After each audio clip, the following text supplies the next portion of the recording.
especially an invitation from one of the highly respected and exceptional professors I have met and had the opportunity of interacting with. Professor Subramania is a privilege for me. And when he called and said that he would like me to come and speak with all of you, I was more than happy and pleased to do that. Thanks, Professor. Now, I think we'll directly get going. As one of your student colleagues mentioned, the objective of today's session is to understand what is IP and what career prospects you have as an intellectual property professional. I have over the last 20 years been involved in different aspects of IP, which gave me the opportunity to understand the nuances of what you can do as a professional in certain areas.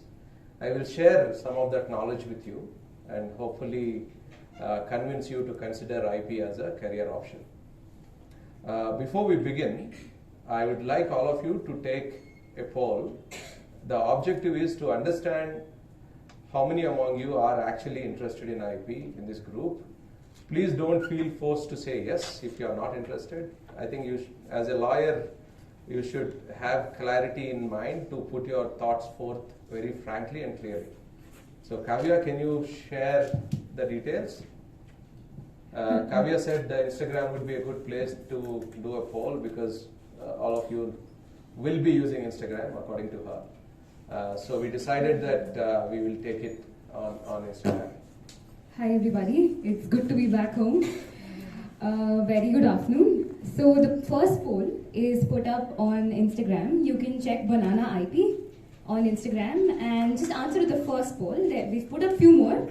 Don't be curious, we'll eventually get there. So but we would like to take the first poll, please. So I'll give you probably a minute to, we'll take a minute to give you time to answer that poll. I hope it's easy to get to the point where you can answer the poll. All of you managed to get there? All right, so I think we have a few responses. I'll take another 10 seconds before. So we have around 100 votes. So 71% say yes and 29% say no. Okay, very good. So that's actually a huge percentage. Most of the places where I have gone to speak have had only around 30% saying, yeah, we are interested in IP. So we have a good group of people here who are actually interested in IP as a career option. Whether you will eventually end up taking it up or not is a different question. But let me help you first understand what this entails. So if you are interested in it, then it's important for you to know what you will be doing and whether you will be doing will be interesting or not, and if you will be interested in doing what you are going to do for a long period of time. Because if you are taking up IP as a profession, then it's a commitment that you'll probably have to stick to for at least 10 years, if not longer. Now, what do you think is intellectual property? I think some of you would have taken classes on intellectual property and you would have some idea of what intellectual property is, right? So what is intellectual property according to you? Any thoughts? No thoughts? So intellectual property at a very general level protects products of the mind or intellect. So if you have created something from your mind and that creation that has come out of your mind is manifesting in the form of some form of a tangible element. So this tangible element could be a product, it could be an expression, it could be a brand, or it could be anything else. Then you get intellectual property protection on it. Now the term intellectual property is commonly referred to by all of us, but it is not a legal term. It's a very general business term. In other words, you don't have something called as an Intellectual Property Act. You have what are referred to as Patent Act, Copyright Act, Trademark Act, Designs Act, and other enactments. But you don't have an Intellectual Property Act. So when we use the word intellectual property, there is no statute. But what we are actually referring to is these specific statutes combined with evolution of certain types of protection from common law. So if I have to put it in very simple terms, intellectual property is a generic term that refers to protection afforded by certain statutes in the form of patents, copyrights, trademarks, and so on, and protection that is also afforded under the common law for forms such as trade secrets and so on, right? So if you are considering intellectual property as a profession, you are dealing with these particular statutes and the common law that is associated with certain forms. Now, when you look at different forms of intellectual property, now the forms of intellectual property is extremely relevant for you as a prospective IP professional, because these forms of intellectual property allow you to specialize in those areas. So, intellectual property, as I said, protects products of the mind or intellect, and these products of the mind or intellect can manifest in different ways. So if you have an idea and it is manifesting as, I think I'll have to pull this out. Okay, if you have an idea and it is manifesting as an invention, then that would mean patent protection. So there is a form of that, the form of intellectual property you are dealing with there is patents. If you have an idea and that manifests as an expression, and this expression is in the form of a book, in the form of music, in the form of photograph or videos that you regularly take and post on your Instagram handles, all that is protected as a form of intellectual property called copyrights. Then if you have an idea that manifests as a brand or a look and feel for your business, or different representation that is used in business, then that's protected as a trademark. If you have something that gives a look and feel to a product, that's protected as a design. And each of these are specific streams that you can choose to work in and you can choose to specialize in. You can also choose to be a general intellectual property attorney who is capable of working in all these areas and who is able to offer professional services, represent clients, and take up matters in all these areas.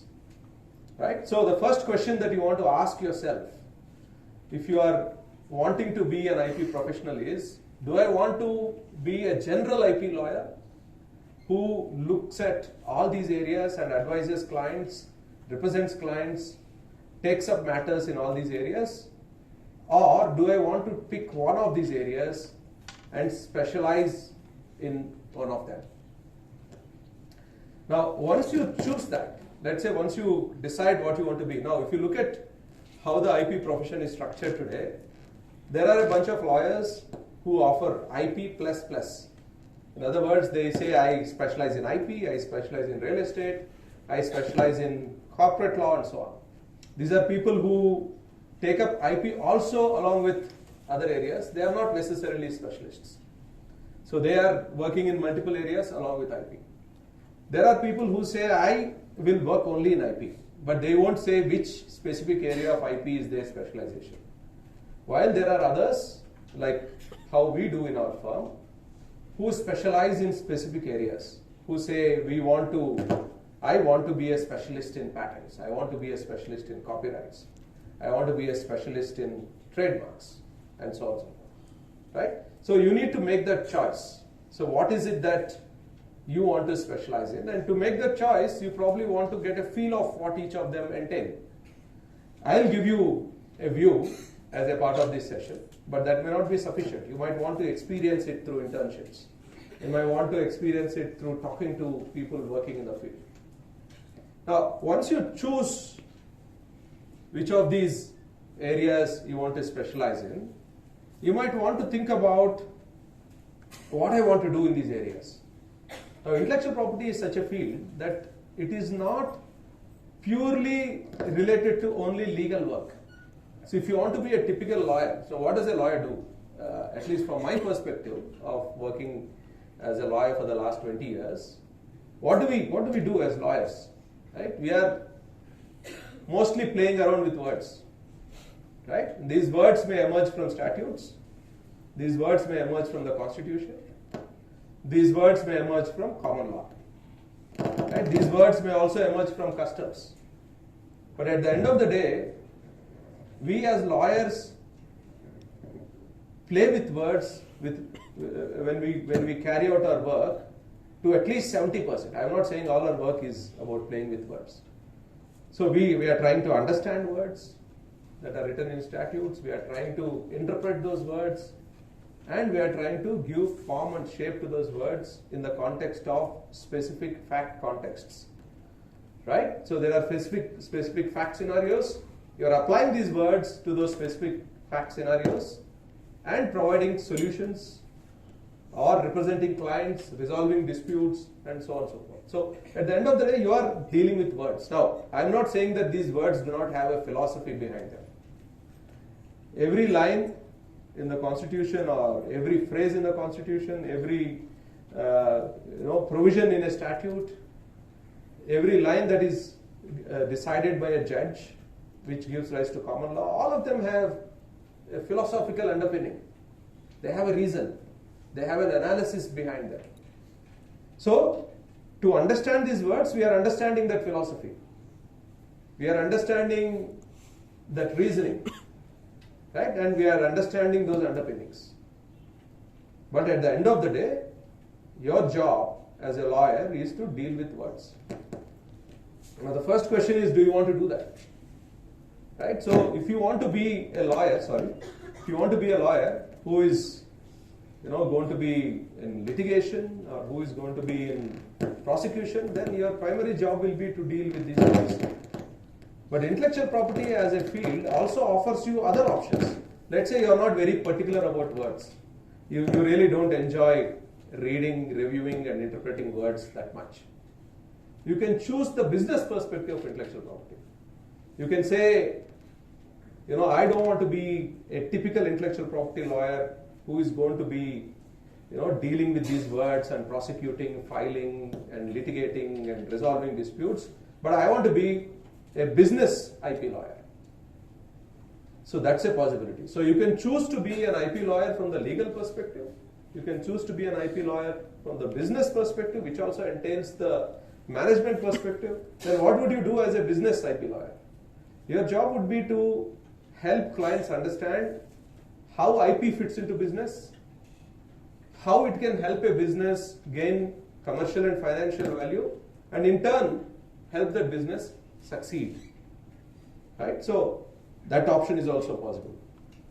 In addition to that, you also have the opportunity of being within a university context. Now, of late, there are a lot of IP being created by universities. And these universities need to protect that IP, they need to commercialize that IP, and they need to manage that IP. And for that purpose, they need people who are qualified in IP.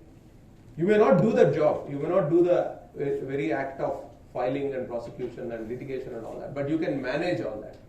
So there is the role of IP manager and technology manager that is really opening up. We already have several positions available today, and this is an area which is going to pick up because every university, in fact your CMR university, if it does not already have one, very soon will have such people who are working towards this kind of an activity. So you can choose that as an option. You can also say, okay, I don't want to be in any of these areas, but I want to be in technology because I love technology. Or you may say, I want to be in social media, right? Because I like social media.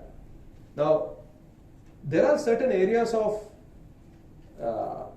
law in which IP is the core. Before getting to that, if you want to be in technology, one of the key aspects is, all of you, I was informed, you are either studying BA LLB, BBA LLB, or just LLB, right? So you are not doing a BSc LLB, so you may not have studied technology, but if you have an open mind to understanding technology, if you have an open mind to reading and getting a hang of the nuances of technology, then you have a good role to play as an IP lawyer in technology. However, one area of IP, which is to do with filing and prosecuting of patents, managing patents, commercializing patents, requires a very strong background in technology. So let's say you are doing your LLB now and you want to engage in technology related IP work in the future, then you need to have a strong background in technology along with your law background. Now, how do you gain that? You can go join a bachelor's program, complete a bachelor's program, and if possible a master's program in technology, and specialize as a technology based IP lawyer. And these, unless you have this technology background, you cannot do work in the area of patents. You may be able to do a certain amount of work before the court, but that will not be of a good enough quality. In fact, in our firm, you need to have, we prefer masters, minimum masters in technology to be able to take up patent work or technology based IP work. General technology based IP work, like work in, let's say, open source. You want to do some work in open source law. That you can take up without getting a degree, but it's always advisable to get a degree. For example, I got a bachelor's in biotechnology after finishing my PhD.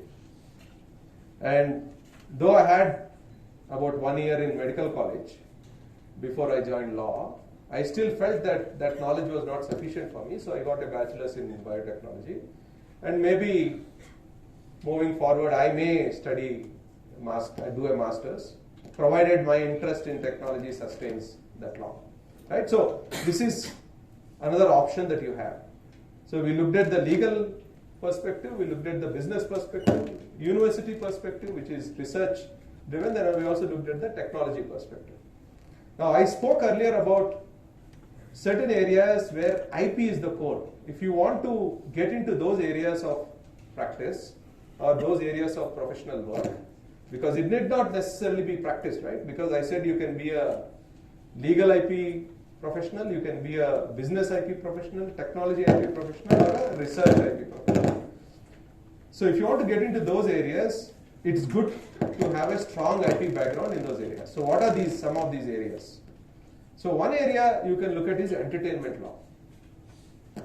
I have done a lot of work in entertainment law. For about 12 years, I worked very closely with the Bollywood industry. Not just the production houses, but also the stars. So it is not very difficult to get into entertainment law if you get a very strong basis in IP law. In fact, entertainment law is IP++, right? So if you can add contract law, a strong background in contract law to your kitty, you can add some strength in finance related law, you can add some strength in structuring related law, corporate and business structuring related law, then you are an entertainment lawyer. You are very well positioned to be an entertainment lawyer. But you must note that working in entertainment law is not as entertaining as entertainment itself. So it is not necessarily going to, really make you a celebrity, right? So I worked with the likes of Shah Rukh Khan, Salman Khan, all of them. But who is Kalyan anyway, right? Nobody cares. So bear that in mind. If you want to be a celebrity, then entertainment law is not the option. But if you want to work with these people, maybe some people get happiness. If you want to work with these people, if you want to work with, entertainment industry is very fast progressing. It's a very good area to be in. Now, when I was actively involved, OTT was just evolving. We helped in defining some of the OTT platforms, policies, agreements and all that. We still do that work for some of the leading production houses. But it is a very fast moving industry, very large industry. There are lots of opportunities available there, either in-house or as external attorney. So that's an excellent area for you to consider. In addition to that, you also can look at sports law. So for those of you who are interested in sports, who have been in sports for a while, sports law is an excellent area, and once again, core of sports law is IP. Similar aspects that are applicable to entertainment law are also applicable to sports law, with a small change in institutional framework and business, how the business operates in sports law. Entertainment law is an area where you can core of e-commerce law is an area where the core is IP once again. So if you want to be in e-commerce law, like let's say you want to work with the likes of Amazon, Flipkart, or all these, online forums, or you want to work with one of the social media platforms like Instagram, Facebook, once again IP is a core there. If you have a strong back, I would say 60% of their work would be in IP. Right? So e-commerce law is another option that you have. Generally tech law, around 30 to 40% is IP. The other area is data, privacy, and things like that are also attached to this. So if you look at it, there are areas that are where IP is the core, but it is not pure IP that you are working in. It's an extension or a specialization of IP merged with certain other areas, such as entertainment law, e-commerce law, and so on. Right. Any questions before I proceed? No questions? All right. Okay. So now, what can you be as an IP professional? So unlike other fields, IP gives you many options. Right? It gives you a multiplicity of options that enable you to choose to be only in specific zones. You need not, paint the entire canvas as an IP lawyer. You can just paint just a part of it and paint that really well. So you can be in just advisory. IP advisory is emerging as a good area of work. Let's say you want to advise companies on what they can do with IP, how they should go about with their IP protection, what can they do to commercialize their IP and make money out of IP. That's emerging as an area of specialization. But to do this, you need to work in multiple areas of IP and get an experience in all those areas. Then you will be well positioned. Otherwise also, like for example, your colleague Kavya, your friend Kavya is now in consulting and strategy division where she is doing this kind of work. She is advising clients on a daily basis on what they should do with IP, how they should take advantage of their IP, what problems could be there, and how they can make money out of IP most importantly. Secondly, you can choose to be in just filing and prosecution. Filing and prosecution mostly happens before the Indian IP office, and to some extent some appeals from the Indian IP office. And this is a very specialized area of work. So you can choose to be in only filing and prosecution kind of work. Then you can choose to be in litigation and dispute resolution.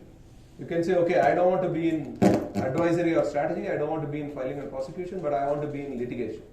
Now the tricky thing about litigation is, there are on an average every year maybe 150 cases being filed across India, but you can see that 150 is a small number. So there are so many lawyers, looking to file all these cases.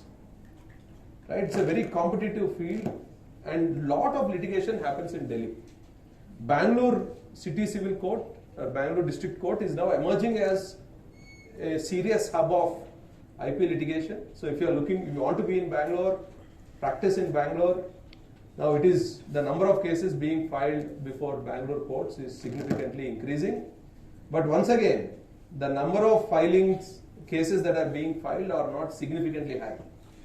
Now, even among the cases that are filed, the number of cases that go for the full trial are very, very low. I would say less than 10%. Which in other words means most of the cases are filed, later they are withdrawn or they are settled. Around 70% of cases are normally settled. So you need to not look at yourself as an IP litigator who does only trials, but also somebody who facilitates settlement of IP disputes, resolution of IP disputes in a manner that is beneficial to your client. So that's one area you can choose. You can be an IP litigator. Right? Normally in IP litigation, once again, if you don't have technology background, patent litigation is out of question for you. Right? If you have technology background, then patent plus other litigations also you can take up. Trademark, copyright, and so on. Then there is an area that is emerging, which is very specialized in licensing, management and commercialization. Now there's a lot of IP that is created by different people. For example, let's say there is somebody who is into the business of making videos. I'm not even talking about large production houses or large companies that build huge IP portfolios or patent portfolios. So let's take an example of a small person who is making, let's say, 10 videos a month. So now these videos are placed online for monetization, right? And how do you put these videos online or make those videos available? Through licensing schemes and mechanisms. And who do they need to go to take advice on whether I should put on a platform? How do I manage the royalty rate on these platforms? You go to an IP lawyer, right? So now let's say, for example, somebody becomes popular online and you have all these influencers online who are at some level celebrities of their own stature. Right now, that celebrity wants to lend something or put something on the social media platform, let's say promote a particular brand. Or that celebrity is willing to lend, that influencer is willing to lend his or her name to a particular product. Right? Who do they need to go to? An IP lawyer. Because celebrity rights is an integral part of intellectual property practice. So you can think about specializing in licensing, commercialization and management of IP. And management of IP has become a very serious career option. You can also be into auditing. Now there is a specialization that is emerging which is into checking if all the IP is in place, are all the files in order, because companies that have more than 100 files or more than 1,000 files or more than 10,000 files need somebody external to come and audit and make sure that all the compliances are in place, all the processes are in place and everything is in order. And also to identify if there is something else that they need to protect which they missed out on. And this is emerging as a very nice area for young professionals. So broadly these are some areas. So we spoke about different types of IP that you can specialize in. Then we spoke about what you can do. You can be a prosecutor, you can be a litigator, you can be a licensing man. We also spoke about the fact that you can decide whether you want to be in technology, you want to be in business, you want to be in law. And we also spoke about affiliated areas of IP where you can look at. So if you see, for those of you interested in IP, you have a multitude of options. Right? Now the question is to apply thought to these options and see where you would be interested in. Alright, I'll pause here before I proceed. One point I would like to share with you, or one important aspect I would like to share with you before I proceed and to give you a flavor of what kind of work you would be doing if you are an IP professional is, let's say for example you want to graduate from law school here and you don't want to work with anybody. You want to start your own firm. Right? You want to start your own independent practice. And not by working with a senior. You want to do it by yourself. Or maybe 2-3 of you want to do it. IP is the ideal career option for that purpose. In fact, I never worked with anybody. I finished my LLM in IP. Thankfully, I learned a few skills as a part of the LLM program. I learned how to draft contracts. I learned how to file and prosecute applications, which forms are required. So that was a skill-based bunch of courses that I learned. I learned how to draft patents and things like that. As soon as I came out, I started the firm. Right? And today we are a firm with around 60 associates. Not a very large firm, but a mid-sized firm. And over the last 20 years, I have worked with more than 1,000 clients. Your friend mentioned around 600, but I worked with more than 1,000 clients at various levels. So, if I can start my own firm as a fresher, at a time when IP was still not really picking up in India, you, as young professionals, today, when IP is really at its peak, I would say this is the golden age of IP. You are, in the right place if you want to choose that as an option. Set up your own firm, if you are looking to make, I shouldn't be talking about money here, but if you are looking to make, let's say, £1 lakh a month, it's not very difficult to do it by setting up your own firm or practice. But if you are looking to make 10 lakhs a month, then it's not very easy. All right? Okay. So any questions before we proceed to look at what your work would entail? And before that, I think we'll take a poll, Kavya? Yes, sir. So I think all of you now have access to it. So can you take the second poll, please? Okay, so it's varied. 11% say filing and the question is, according to you, what does work in IP entail? So around 11% feel it's filing and prosecution. 15% feel litigation and dispute resolution. 21% feel it's strategy and consulting. And 53% feel that it entails licensing and commercialization. All right. So very good. These are interesting inputs for my understanding. So now what we'll do is we'll take a look at, and I'll just give you a flavor of what you would do as an IP professional. And I will do that by giving you certain case examples from issues that we have been dealing with, which will give you, some kind of an understanding. It's not a overarching and a complete comprehensive view, but at least you will get a flavor. All right. So first we'll look at a copyright matter. I think some of you would have followed this as well. But let's look at it by showing to you what this entails. Now all of you, how many of you watched Kantara? Yes, sir. So can somebody tell me how many people have raised their hands? 50%. Why have the rest of you not watched it? Language barrier, sir. I think it's there in all languages. And also I heard that they also have subtitles. So I think you should go watch the movie. But I must say that I didn't like it that much. All right. So now, when Kantara was released, there is a popular band called Thaikudam Bridge. Yes, sir. I don't know how many of you are fans of this band. I sort of like their music. So they claim that Varaha Rupam, a song in Kantara, has infringed their copyright in Navarasam, a song that they had composed and recorded as well. So let's now listen to both of them and let's see what you feel about these songs. So first we'll play Navarasam, Kavya? Yeah.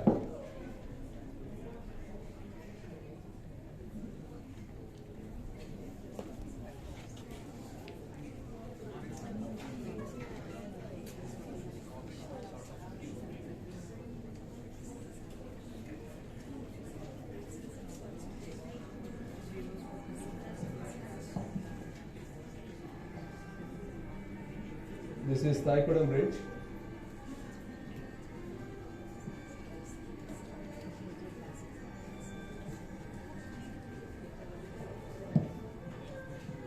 You are unable to hear it through the mic.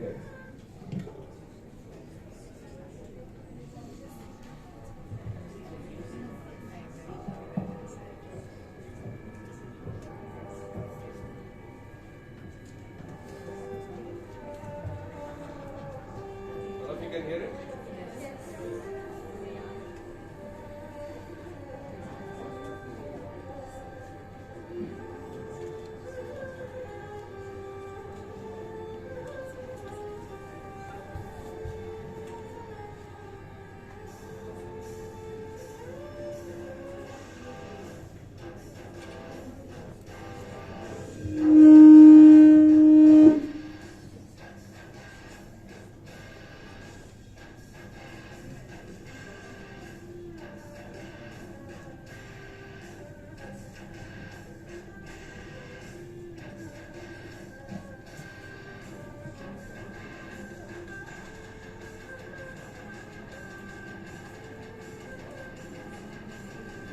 All right, this is Thaikudam Bridge.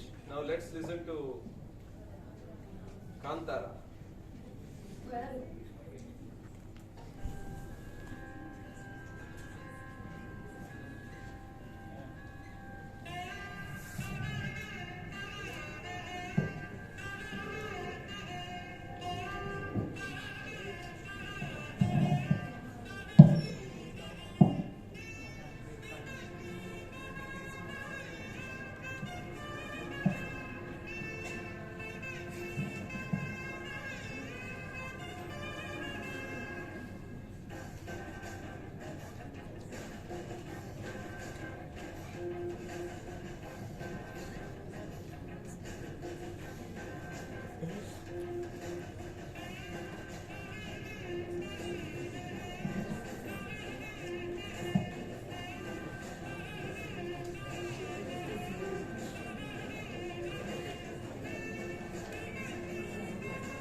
think Kantara is infringing Thaikudam Bridge's music? Yes. Yes? Okay. So recently a court came to that conclusion as well and granted an injunction against Kantara. Though they didn't prevent theatrical distribution, they asked them to stop sharing this song online on Spotify and several other platforms. As a result, producers of Kantara had to go negotiate with Thaikudam Bridge, come to a licensing deal with them, and then start making that song available again. Whether the discussions are okay. I think you can hear me now, right? So whether the discussions are complete or not, I am still not aware. I am not privy to those discussions. But these are the kinds of issues you may be faced with as an IP professional, where it could range from adaptation of a novel into a film, copying of a script, copying of a story, to copying of music, and wrongful distribution or communication of music and movie to the public. Right? So this is one example of a copyright issue. Now let's look at a trademark matter. So you can see it's displayed on the screen, Kavya? Yes. Yeah. So now what you can see on the screen are two trademarks. One trademark is Freshies, another trademark is Hershey's. Can you all see it? Yes, sir. Now the question is, Freshies is into selling some of these batters, vegetables, and so on and so forth. Hershey's, all of you know, right? So now the question is Hershey's infringing or is Freshies infringing? Because Hershey's came into being before Freshies. Is Freshies infringing on Hershey's trademark? No. So how many of you say yes? 2 people. 5. 5. How many of you say no? So majority of you are saying no. Okay, I'm interested to first hear people who said yes. Why do you say yes? Any thoughts? I have been given to understand that all of you are dynamic, interactive, talkative. That's a basic skill of a lawyer, you know that, right? So, because what my understanding goes is, because both of them belong to the category of food items, and hence Hershey's and Freshies both come under the same the category of product that is being distributed over there. And also because the brand name, the only difference in the brand name is of the alphabets. So hence it is infringing the rights. Okay, good. People who said, anyone who said yes, who wants to make additional comments? Okay, people who said no, why no?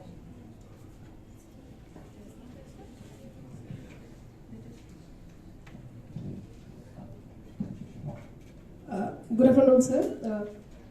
The very reason that I would say no, there's no infringement, because it's quite different in terms of identifying the logo or the trademark that they've been using. When I hear, I don't know which of them is the first one to be in the market, but then when I hear, this Hershey's, the chocolates would come into mind. Whereas Freshies, I'm not really sure because I haven't used, any products of them as till now. So I'm not sure. But then Hershey's has a it has got a recall value. So whenever Hershey's, is spoken about, I think I go to the, I absolutely go into the mindset of chocolates, being produced, or the syrups being there in the market, which is used for cold coffees. So I don't think so. They are any which ways infringing the rights. So either of them. Okay, very good. Anyone else? So basically, if you've seen the artistic perspective, both font, if you see diagramic, like that Freshie is green color, whereas Hershey is like brown, chocolate brown. And if you see the fonts are different, so it clearly shows that both are different. They are not infringing any of the patent or any rights. So, All right. in that way, I'm telling. Okay. Very good. Anyone who wants to make a comment or an observation?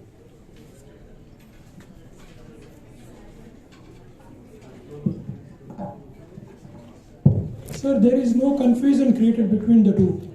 Like when we see the both now, we don't get confused. So I feel like they both are different. Okay, very good, very good. Anyone else? Alright, so in these kinds of cases, if the question is about trademark infringement, there is something called as the double identity test combined with likelihood of confusion. Now, what is the double identity test? Double identity test says, are the marks visually or phonetically similar? Right?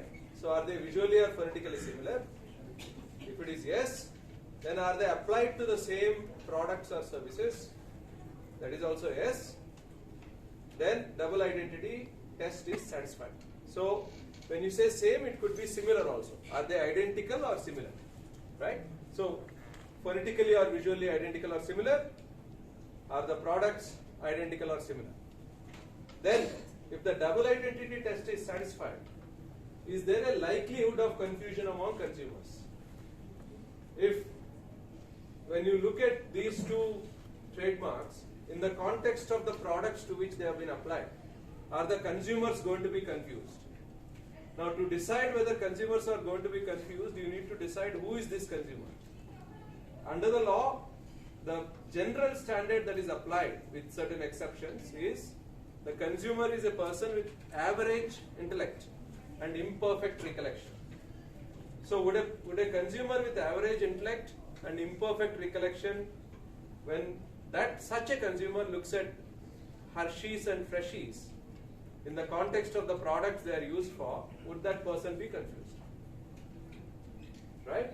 So now, once you know this test, how many of you say yes?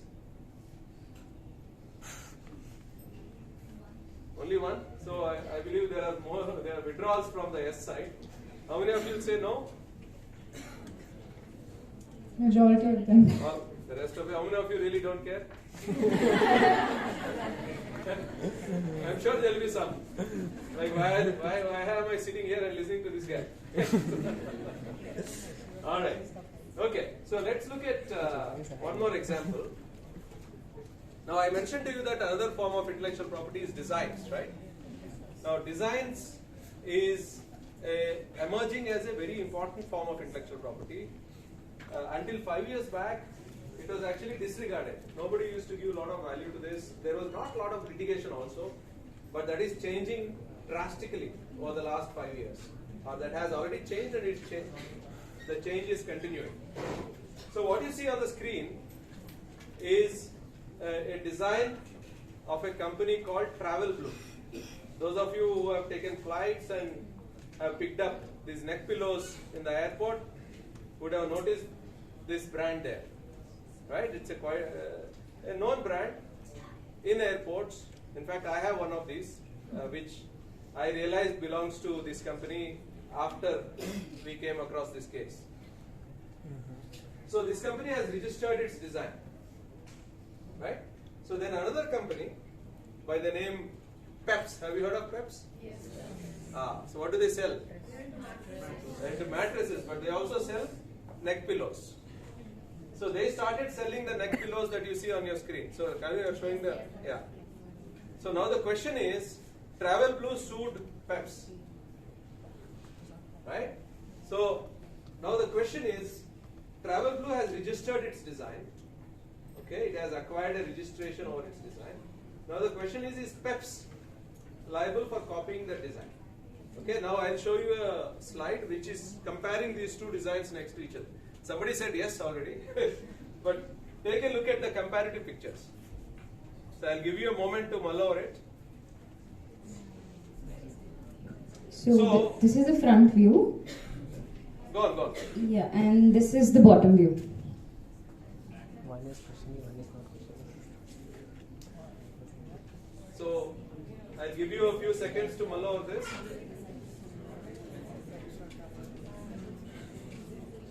Okay, how many of you think the design is infringing? Peps has infringed Travel Blue's design.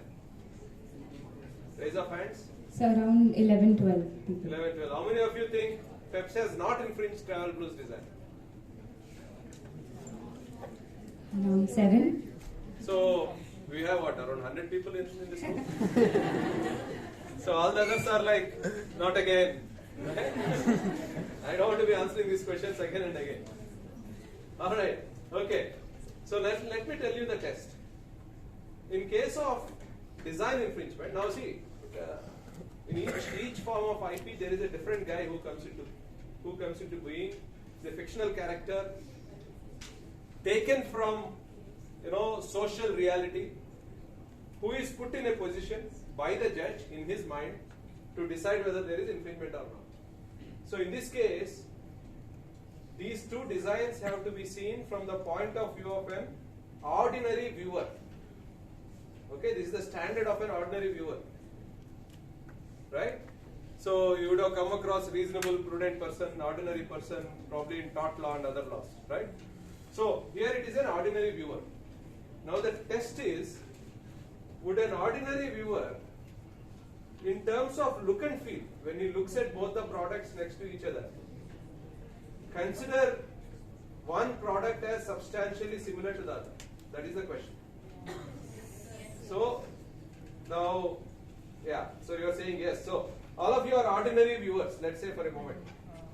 Right? Though this ordinary viewer is a fictional person, let's assume for a minute that you are all ordinary viewers. That is what the judge will also assume. Now, would all of you feel that their Pep's design is similar to Travel Blue's design? Yes. Okay, so now how many yes?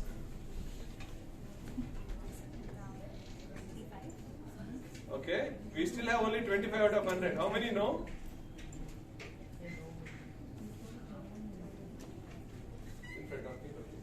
How many would say no? 4. Okay, good. I think the no number has dwindled a little bit. Alright, so now, what is important for you to look at when you are dealing with a design case? You need to see what has been registered, right? So, in this case, we looked at what has been registered by Travel Blue. Now, Travel Blue has registered a neck pillow with a pocket, right? And they wrote in the design application that what is registered is the novelty in the travel pillow that they are registering is a pocket, which enables you to fold the neck pillow, foldability of the neck pillow through the pocket, right? That's what they registered. Now, we tried to look at, are there neck pillows earlier, before their registration? They registered it sometime in 2015, I think. So before that, were there neck pillows? Yes, there were. I think the first ever neck pillow was registered in sometime in the 80s. And U-shaped neck pillows have been known for many years. Right? Now the question then is, has Peps copied the Travel Blue's travel pillow where the novelty is the pocket?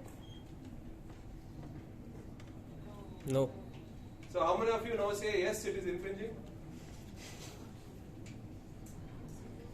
How many, Kalyan? Only one. Earlier we had some 30-40 people. Right?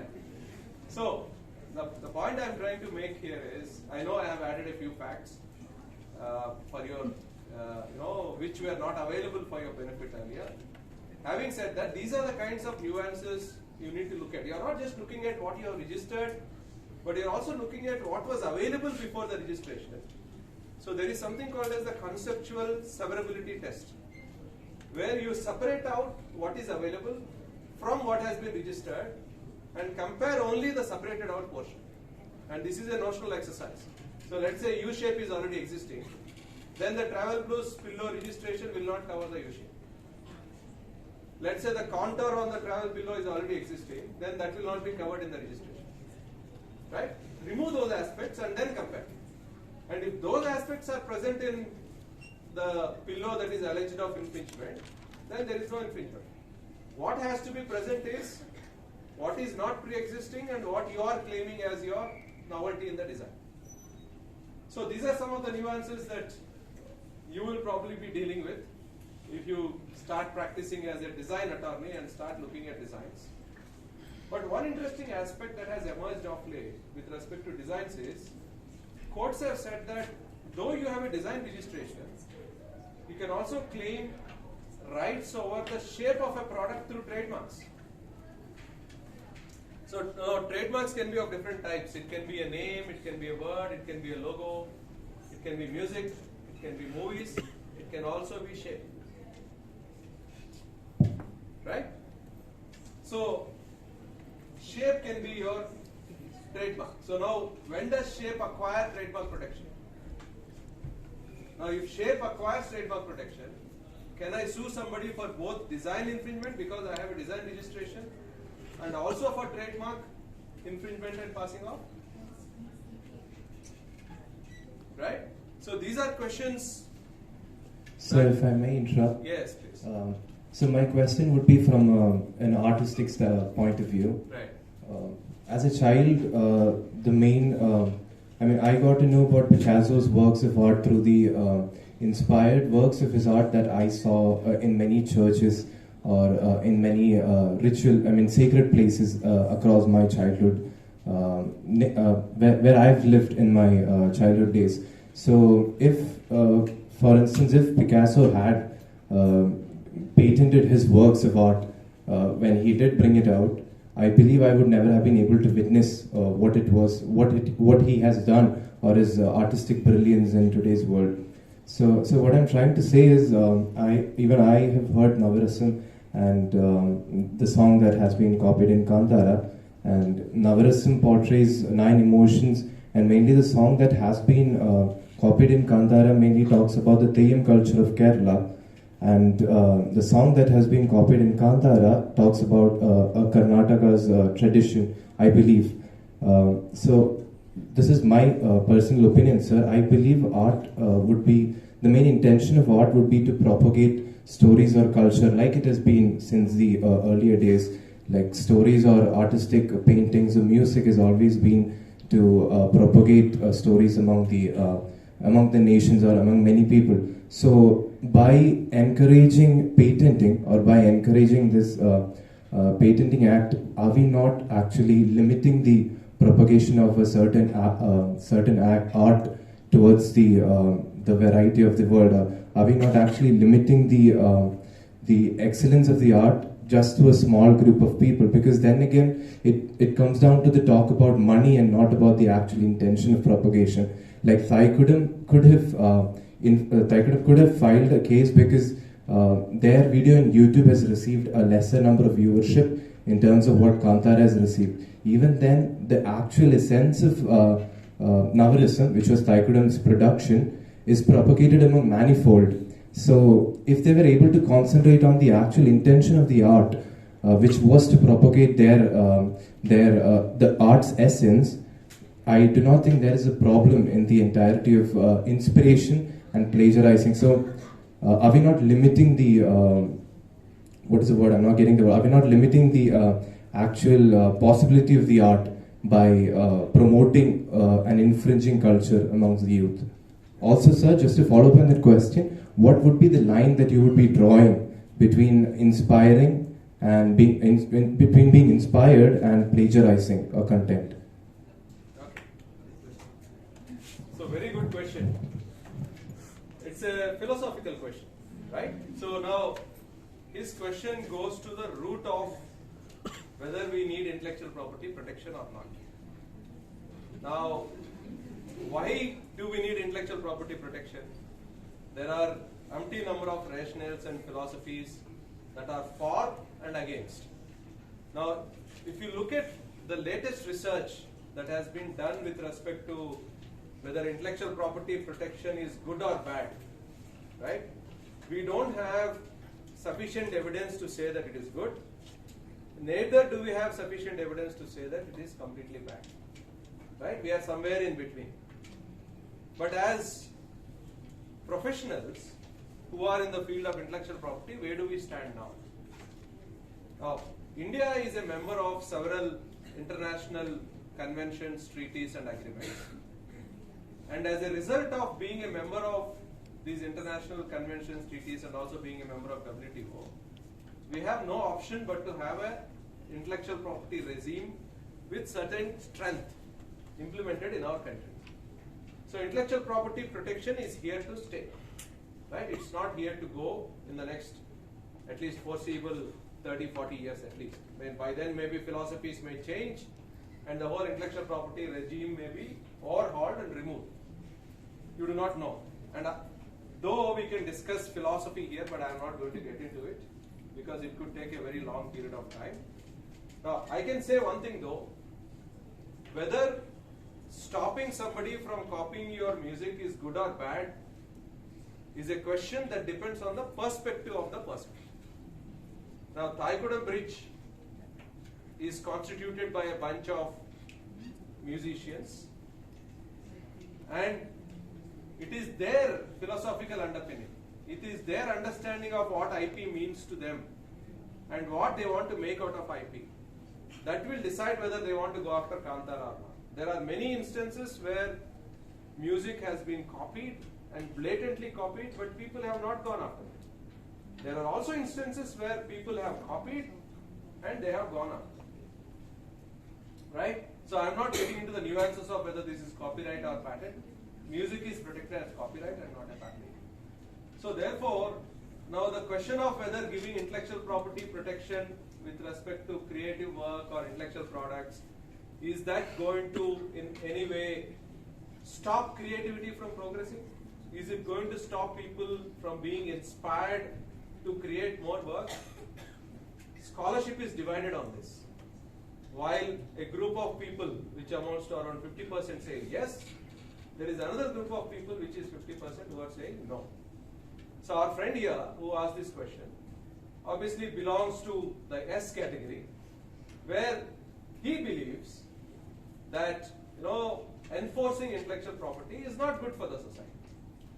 Whether it is good or bad, I am not going to get into that. Neither am I going to give my personal opinion on this topic. I have written extensively on these aspects. So if you are interested, you can go read. But what I believe in is this. If you want to be an IP professional, even if you want to be an IP professional who is anti-IP, let's say our friend said, why should somebody enforce patents? You can be an IP attorney who professes that cause.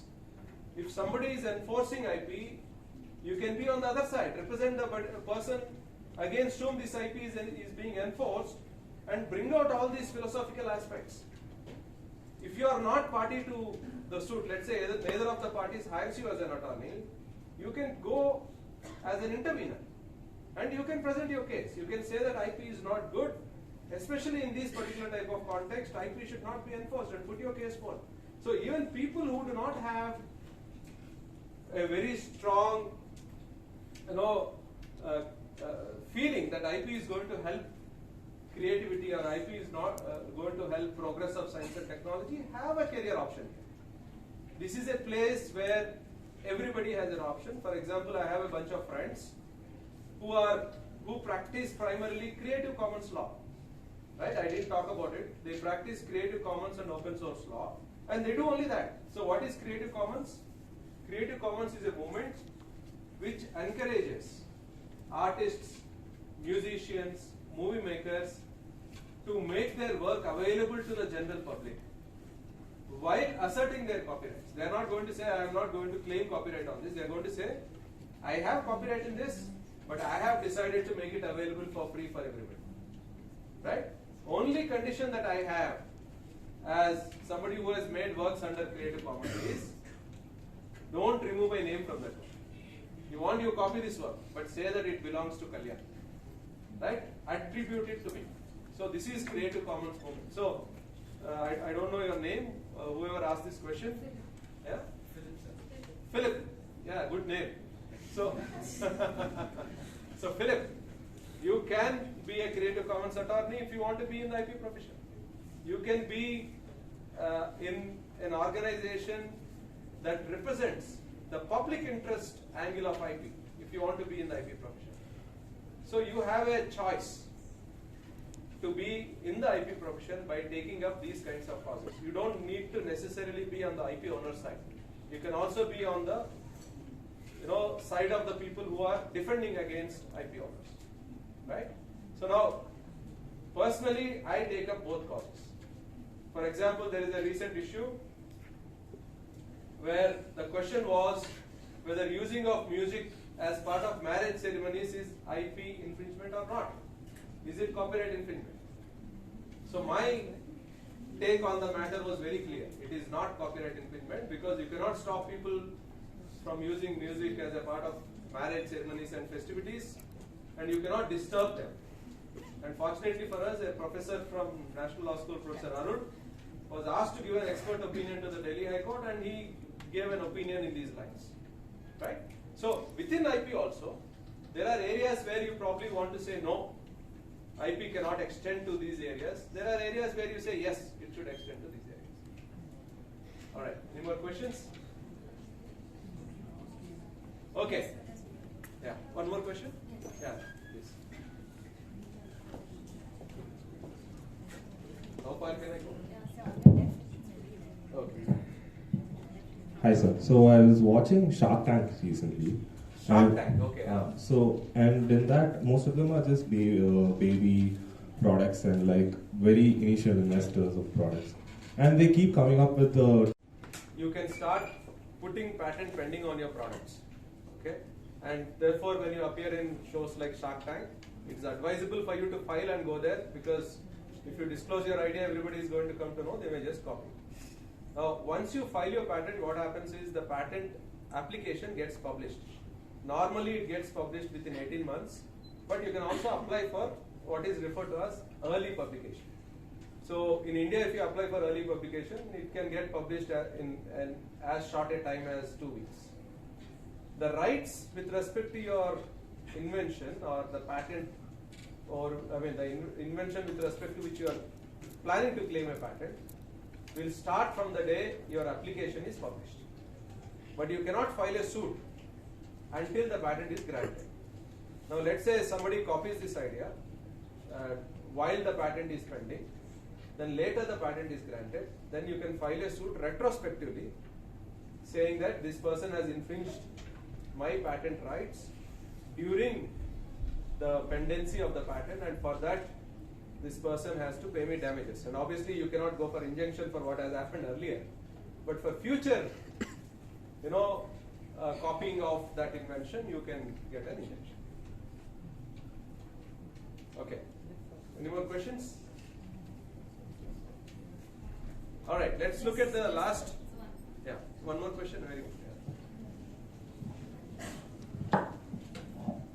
So, in the current case, in the case of this Peps and the other brand, which is into production of this neck pillows, so it's quite deceptive. I mean, if I had to go and buy a neck pillow, right, I really wouldn't mind buying either of this. So, isn't this actually an infringement? Because they would have registered the design saying, they have got this pocket.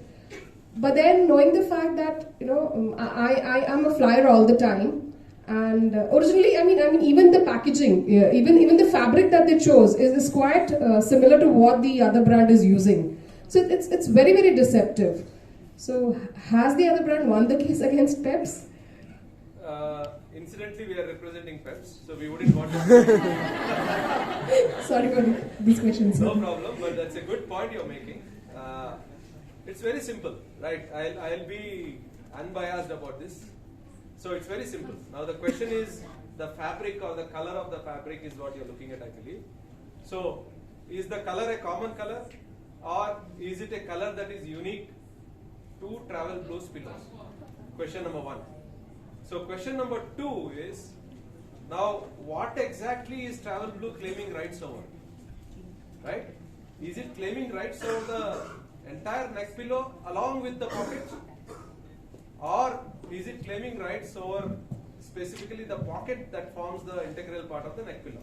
Now these types of neck pillows are already existing before 2015, when Travel Flu has, filed for registration, then would that really stop Peps from making those products? Right? So these are the questions that you need to ask and then arrive at a conclusion. Obviously, because I am on Peps' side, I would say Peps has every right to make it, because recently a patent application was filed in India, not very recently, but it was examined recently. And this application was filed with respect to a food container. I think you can see the patent on your screen. This was filed by a person by the name Stephen Thaler. And this person, Stephen Thaler, did not come up with the invention. He used an AI system to come up with the invention.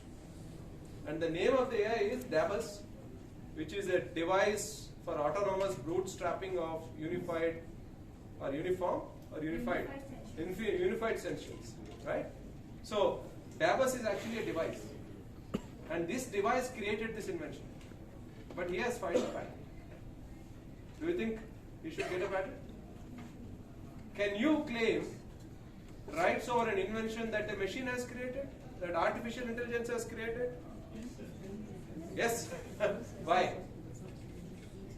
As lawyers, you should always be ready with why, more than yes or no. Sir, I believe that in the end he was the one who put input and made the thing. No, I mean, till now there is no machine which will automate work itself.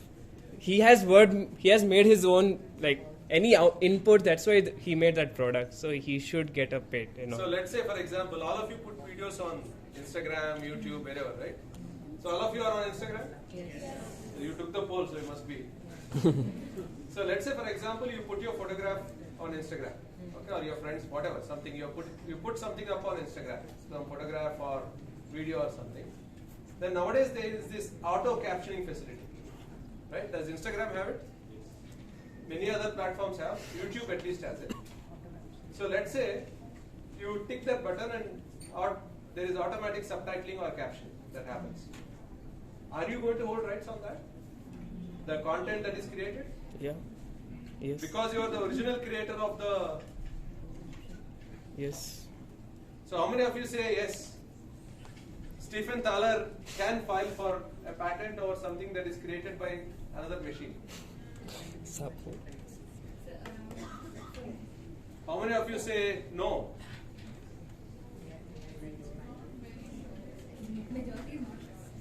Majority is not sure. How many of you are absolutely clueless? Sir, the question here is, like, whom would he file a suit against? Even if he has to go, would he go against a machine?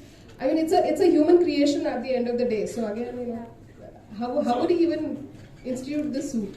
No, the main question is, can a machine be an inventor in a patent application? Because he is saying machine is the inventor, right? And this is my machine. Because it created that invention, I will apply for it. I'll take rights on it. That's what he's saying. Yes, he can. So, now I was not comfortable with this situation. Okay? So I am a patent practitioner, and I have been practicing patent law for the last 20 years, as your friend pointed out earlier. So I decided that claiming rights over something that is created by a machine is morally, ethically, and legally not correct. As one of your friends was pointing out earlier, why should I be there, right? So I decided to file an opposition for this. Right? So I made two simple points. I don't know whether you'll agree or disagree with me. First point I made is, the patent system to create something. Now this is not generated by a human. So how can the patent system give protection to something that is not generated by a human, when the patent system itself was devised for encouraging human ingenuity and human inventive activity? Now the philosophy of patent law is, let us give patents to humans for their inventions for 20 years, so that after 20 years public will be able to benefit for them significantly. During these 20 years, inventor can benefit. This is the philosophy at a very general, basic level, right? So isn't this against that philosophy? So this is the first point I made. So I asked this, I said it is against this philosophy, so you shouldn't give a patent to this guy because he didn't invent it. If he had invented, I have no problem. It was invented by a machine. Second point I made is, in order for an inventor to be named as an inventor in a patent application, that inventor must be recognized as a legal person. Now, who is recognized as a legal person in India? We human beings. Are we recognized? Yes. All of you studied jurisprudence reasonably well? Yes. I didn't, but I know this. Right? So, who are legal persons in India? Natural persons can be legal persons. Can animals be legal persons? Okay. So, can a company be a legal person? Yes. Can a God be a legal person? Deity cannot be a legal person? So, you guys have not read the Ayodhya judgment. Yeah? So, you must go read it. From a jurisprudential point of view, it has some very interesting expositions about legal personality of deities. You should read the judgment if you are not read it. It's a long one, but it's worth a read. So I pointed out that okay, there are a few people who are recognized as legal persons in India, and a machine is not one of them. Now the Patent Act itself says that it mentions the word deceased at many times. And if an inventor is deceased, his legal representative will inherit his invention.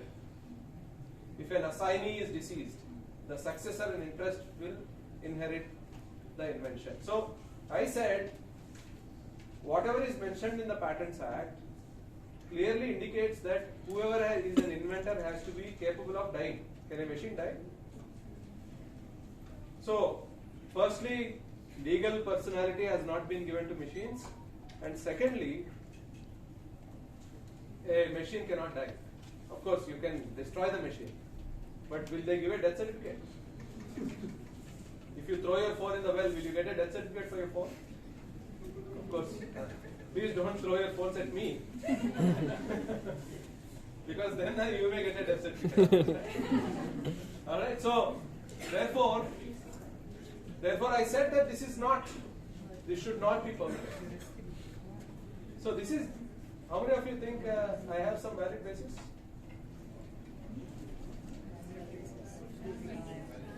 How many of you think I don't have a valid basis? Good. So I like people who disagree. I mean, all the others I think are still undecided. So these are some things you can also take up. So I am not necessarily always representing clients only all the time. I am also representing causes I believe in. For example, we as a firm do a lot of patent filings for free. You need to be rewarded for it, and we will do it for free for you. So, as a IP attorney, you can also take up pro bono causes. You can represent sites where you believe personally you should represent, not necessarily always for money, but for various reasons that could be personally important to you or that could be socially important.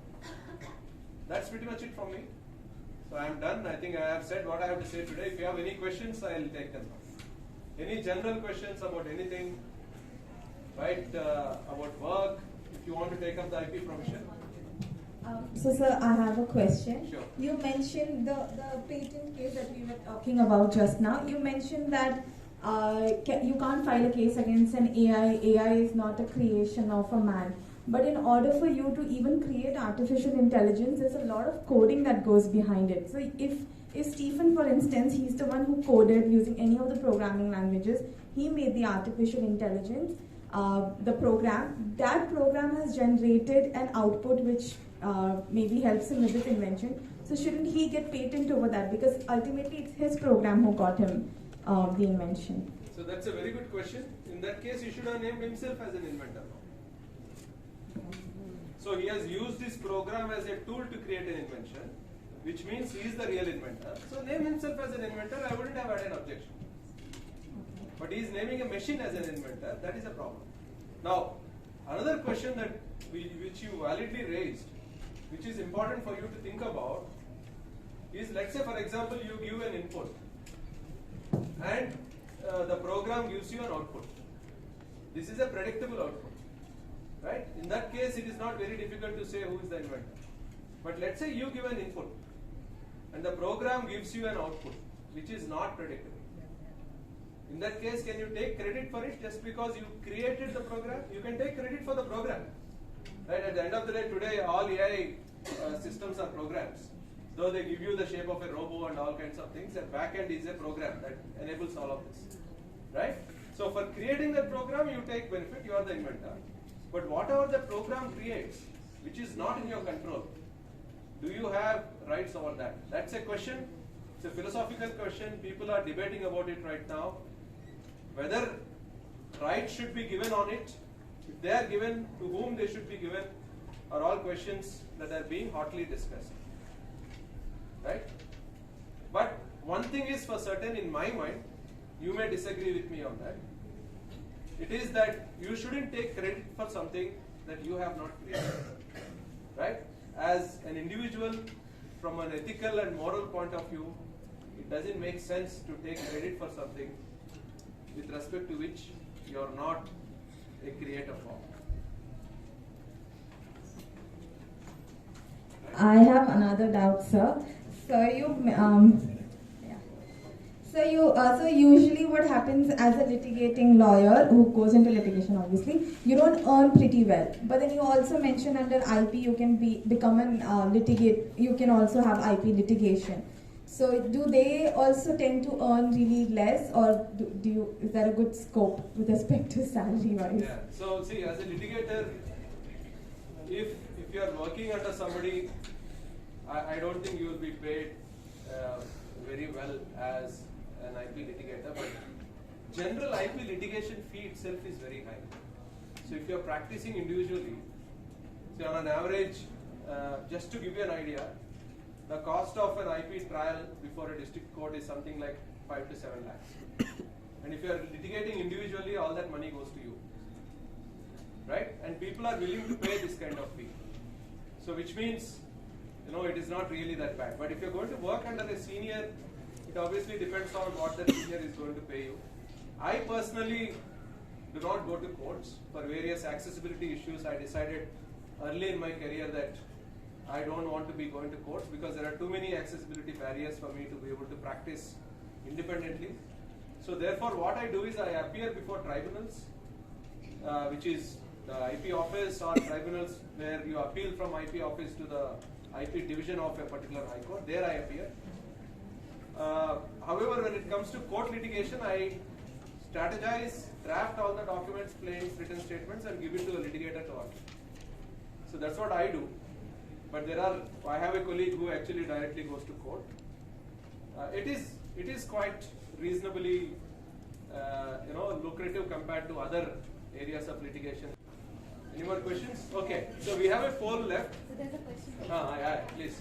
So what would be comparing? What would be? What would be benefit or comparing being an in-house counsel for who does IP or a litigating counsel who does IP? So which of the both, in your opinion, would be better, sir? See, that's a good question. She's asking me which would be better. Should I be an in-house counsel or should I be a litigator? Right? So that depends on what you want. See, what is the job of an in-house counsel? The job of an in-house counsel is to understand the business context of a given issue, arrive at a solution by applying the law to resolve that issue, and getting that implemented by an external counsel, or maybe internally if you can resolve that issue, then you do it yourself.